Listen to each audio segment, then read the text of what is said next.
விடியலில்லா பயணம் அப்படின்னு அறிவிச்சிட்டு அதுக்கு விடியல் பயணம்னு பேர் வச்சாங்க. பேரு மட்டும்தான் விடியல், மத்தபடி விடியாம தான் இருக்கு. ஆமாங்க, கூலி வேலைக்கு போறவங்க, கல்லூரிக்கு போறவங்க, ஆபீஸ்க்கு போறவங்க எல்லாரும் இந்த விடியல் பயணத்தை பயன்படுத்துறாங்க. திமுக அமைச்சர், எம்எல்ஏன்னு எல்லாருமே பெண்களை ஓசி பஸ்ல தானே போறீங்கன்னு கிண்டல் பண்றாங்க. பெண்கள் பஸ்ஸுக்காக காத்துட்டு இருந்தா ஓசி டிக்கெட் தானே அப்படின்னு பேருந்த கூட நிறுத்தாம போறாங்க. இந்த ஆட்சியில பெண்களுக்கு சுயமரியாதையே இல்லாம போச்சு. வீடு வீடா வந்து திமுக சாருங்க ஓசி பஸ்ல போறீங்கல்ல, மாசம் மாசம் 1000 ரூபாய் வாங்குறீங்கல்ல, ஓடிபி நம்பரை சொல்லுன்னு மிரட்டி அராஜகம் பண்ணிட்டு இருக்காங்க.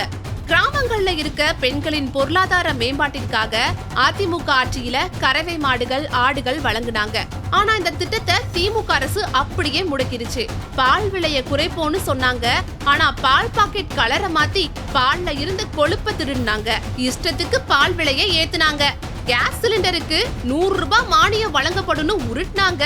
அதுவும் பண்ணல. திமுக ஆட்சியில எத்தனை பெண் எம்எல்ஏக்கள், எத்தனை பெண் அமைச்சர்கள்னு கணக்கெடுத்தா திமுக சமூக நீதி நாடகம் பல்லிழிக்கும்.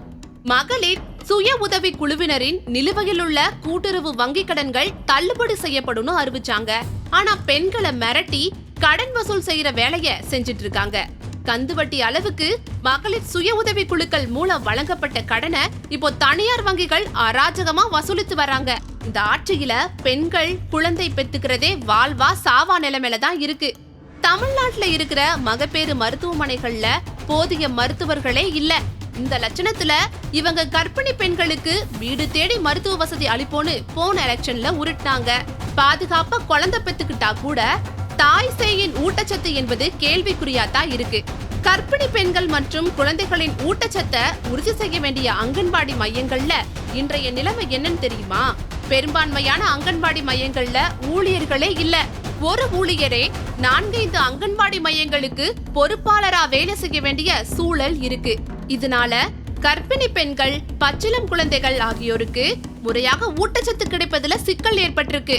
மகளிருக்கு பேறுகால உதவித்தொகை 24,000 ரூபாயா உயர்த்தப்படும் சொன்னாங்க. அதுவும் செய்யல.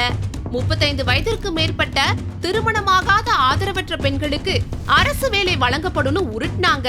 ஆனா அதுவும் பண்ணல. வரதட்சணை தடை சட்டம் பத்தி எந்த ஒரு விழிப்புணர்வும் ஏற்படுத்தல. அதன் விளைவு என்ன தெரியுமா? திருப்பூர் ரிதன்யா, திருவள்ளூர்ல ஒரு பெண், வேலூர்ல ஒரு பெண்ணுன்னு நிறைய பெண்கள் வரதட்சணை கொடுமையால உயிரிழந்தாங்க. மேலும் குடும்ப வன்முறைகள் அதிகரிச்சிட்டு இருக்கு. பெண்கள் முன்னேற்றத்திற்காக எந்த திட்டங்களையும் செய்யல. பெண்கள் பாதுகாப்ப கேள்விக்குறியா மாத்தினதுதான் இந்த அரசின் சாதனை.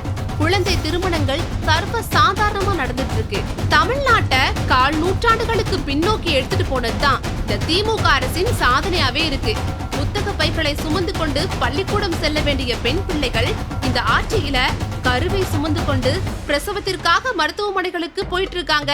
கடந்த 5 ஆண்டுகள்ல இளவயது கர்ப்பங்கள் தமிழ்நாட்டுல அதிகரித்துள்ளதா பொது சுகாதார ஆய்வறிக்கைகள் அதிர்ச்சிகர தகவலை வெளியிட்டிருக்கு.